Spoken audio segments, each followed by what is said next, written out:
Hello people! Panibagong araw na naman. Kaya tara, samahan niyo ako at muli ay gagawa nga tayo ng bagong balloon setup. 2:00 na nga rin kami nakapag-umpisa kasi umuulan pa rin. At pagkadating nga namin ay may konti pa palang lalakarin. So ang ending, kailangan pang magpabalik-balik para magbuhat ng gamit. At nag-umpisa na nga kami kasi nga ay hinahabol namin ang oras. Ang ipapagawa nga ni client ay butterfly themed backdrop. Feeling ko naman ay kaya nating gawin kaya hindi ko na tinanggihan. Sayang naman, mahirap tumanggi sa grasya.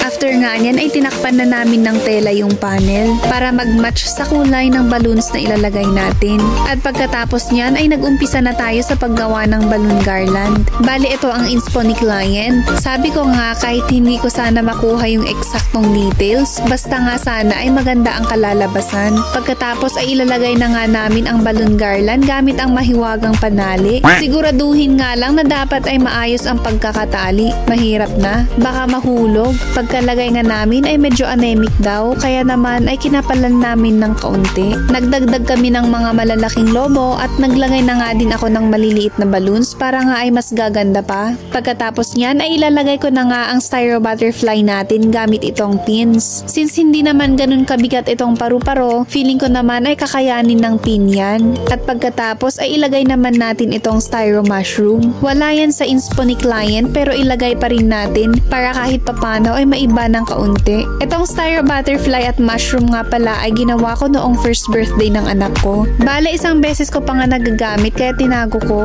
Kasi kako nga ay baka may event tayong butterfly themed at pwede pang magamit. Pagkatapos nga ay nilagay na namin ang letterings. Pagkalagay nga namin ay medyo nabitin tayo sa balloons kaya nagdagdag ulit kami ng kaunti. At pagkatapos nga ng ilang oras na setup ay ito na ang final look ng gawa natin.